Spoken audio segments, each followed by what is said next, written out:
than me. A postcard view. John and Sam are freezing their balls off, so Sambo asks John about his sex life. Everyone else has had more sex than me. He wants to know what it feels like to get your end wet. John tries to explain it, but simply can't find words like tiring, smelly, and quick. Love is shit anyway and leads to an arrow in or near the heart.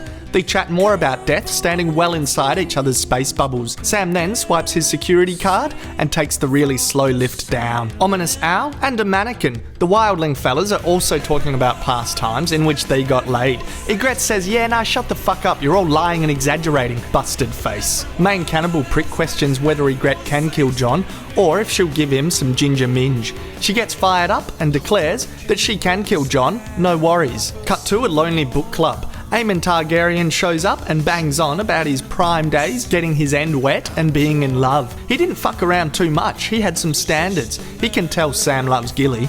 Lo and behold, Gilly is at the front door. Sam gets super fired up and says to fucking let her in. So Pip does, and she rushes in for an almost hug. He tells her wherever she goes, he goes too from now on. A horn blows, they scurry away, and Pip wonders what it's like to be in love and get your end wet.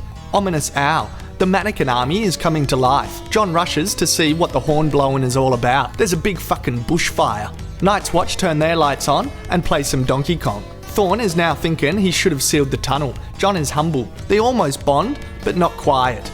Sam stashes Gilly in the pantry and makes a beeline to go fight a fucking war. She gets all bloody clingy, so he just gives her a cheeky kiss. Fuck yes, Samwell. Fuck yes. I reckon if he survives this, he will get some lovin'.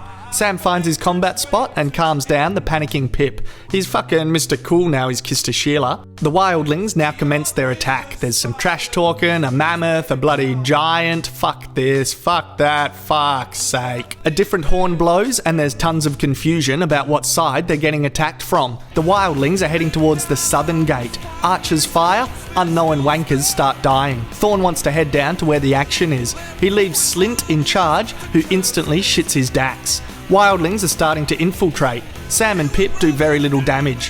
Thorne winds the boys up, telling them to win the fight or be eaten by cannibals. He then opens a mega big sweet tin of leadership whoop ass. Back on top of the wall, Slint does sweet fuck all to stop the attack below, so Jono gives him a bloody spray. Gren delivers a bullshit message to get rid of him, so now John can be in charge and bloody shit can get done. From here, we see giants with big fucking bow and arrows send pricks flying. Ygritte gets a bunch of kills, Slint chickens out and goes to hide in the pantry, and Pip bloody gets taken down by Ygritte, and giants try to bash their way into the tunnel.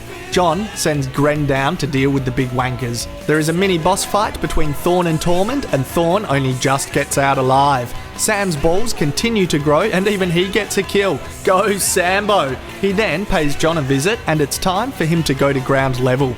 Gren is determined to hold the gate as a giant gets inside. The giant charges and the fellas stay strong. Meanwhile, it's time for the main boss fight.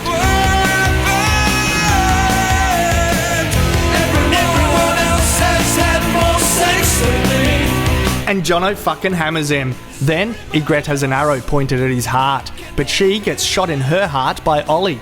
In her dying moments, she tells Jon Snow that he knows nothing, then carks it. The battle is won for tonight. Tormund is taken hostage. Jon finds Gren and the fellas dead beside the giant, and he concludes that it's time to pay Mance Rayder a visit. End.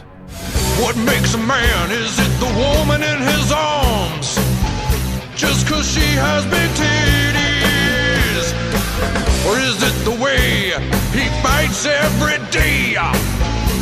No, it's probably the titties. Now you're a mile. Oh my, oh my, oh my, oh. Now you're a my, oh. My.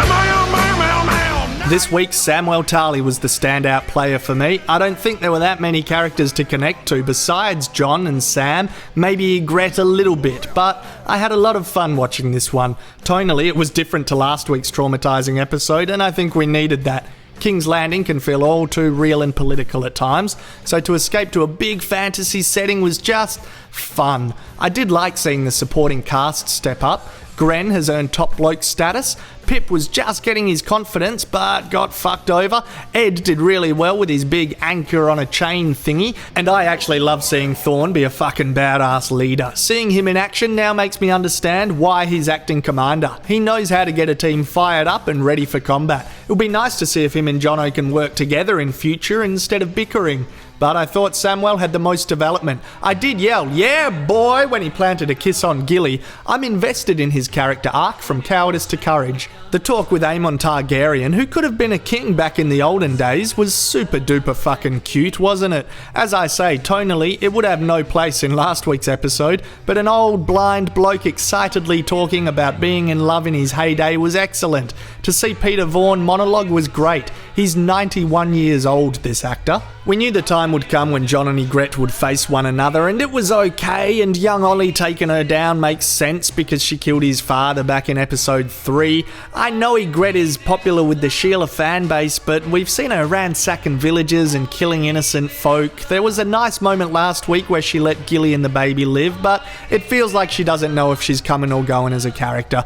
I think Jon does know shit as well. Did she have to say that? The cave stuff was good, but the know-nothing thing, Overall, this is the men's group episode. It's the bloody Shawshank Redemption episode of the Seven Kingdoms. It's all about love lost and love found. The Night's Watch consists of criminal blokes and outcasts and oddballs, but they're not immune to feelings. Fuck, I wish they'd shown us this fight scene.